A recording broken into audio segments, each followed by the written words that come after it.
Hello students, today I am going to start a new chapter of class 10 chapter 2 part 4 Nationalism in India.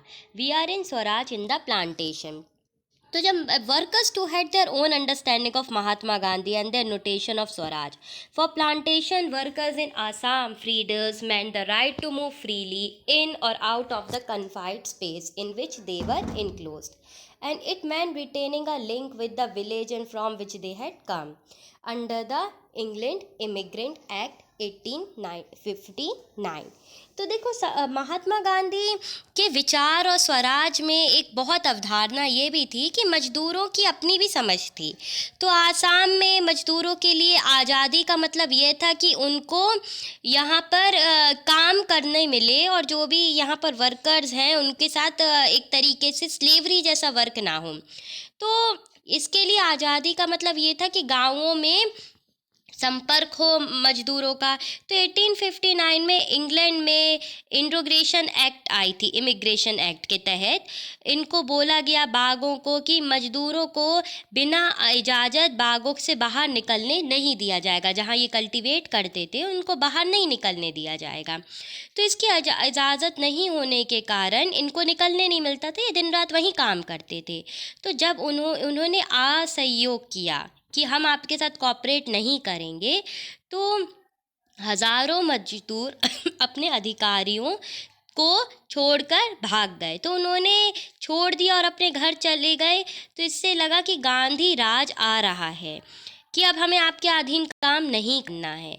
तो ये भी एक बहुत important था कि प्लांटेशन वर्कर्स ने कैसे नॉन कॉपरेट करा, गांधी जी के साथ मिल गए और उन्होंने छोड़ दिया कि अब हम आपके अंतर्गत तो काम करेंगे ही नहीं, चाहे कुछ हो जाए।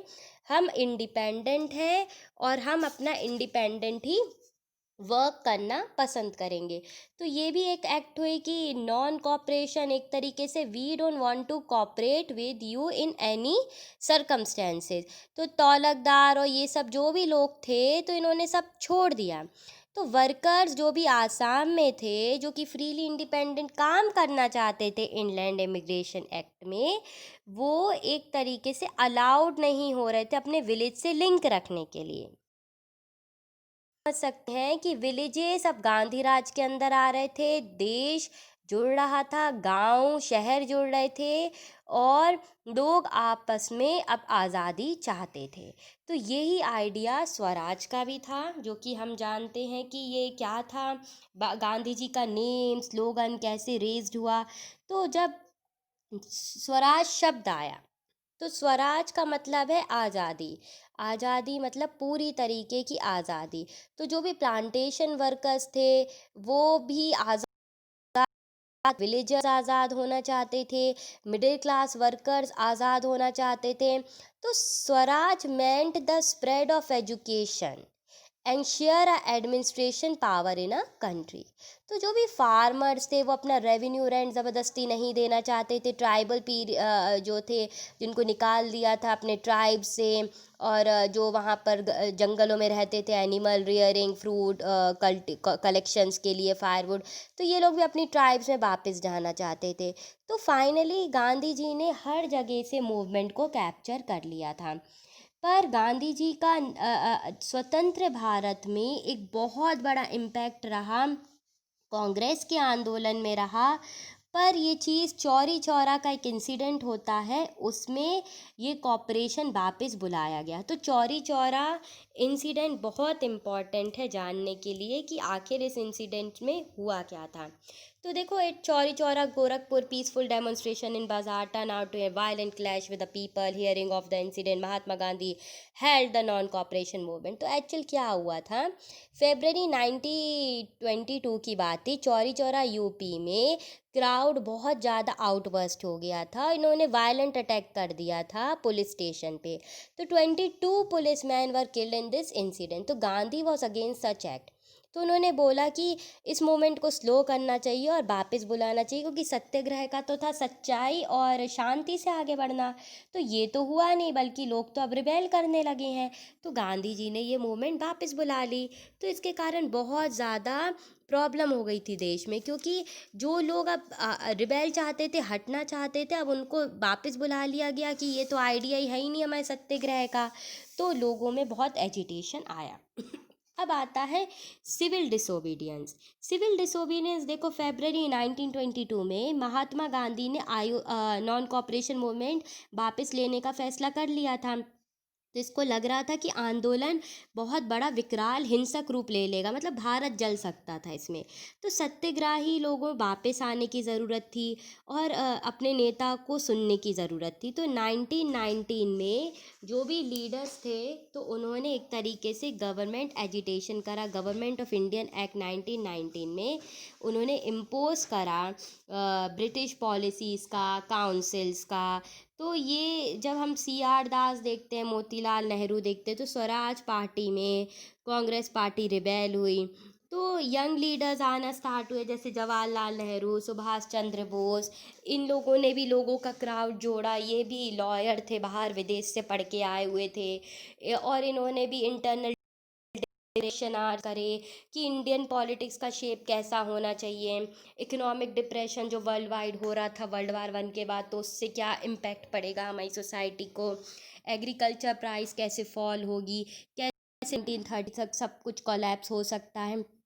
तो ये हर चीज़ पे, राजनीतिक संघर्षों में हर चीज़ पे ये अपना विवाद रखने की कोशिश कर रहे थे।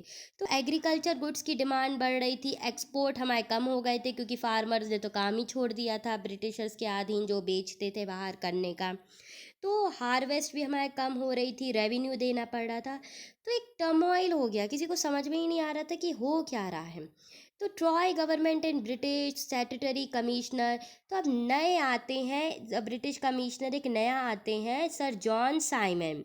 तो इनका भी एक पार्ट आता है कि नेशनलिस्ट जब ये आते हैं तो बहुत प्रॉब्लम थी इंडिया कंट्री में। तो 1928 में जब ये आए तो लोगों ने ग्रीट करने के लिए बुलाया, तो लोगों ने बोला गो बैक साइमन।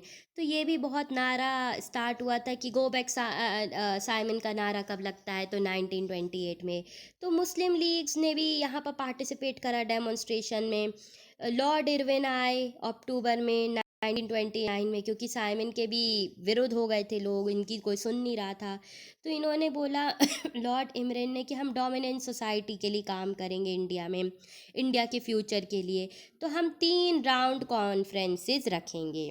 तो देखो 1929 में अक्टूबर में आए थे, तो 3 हुई, एक हुई 1930, एक 1931, एक 1932।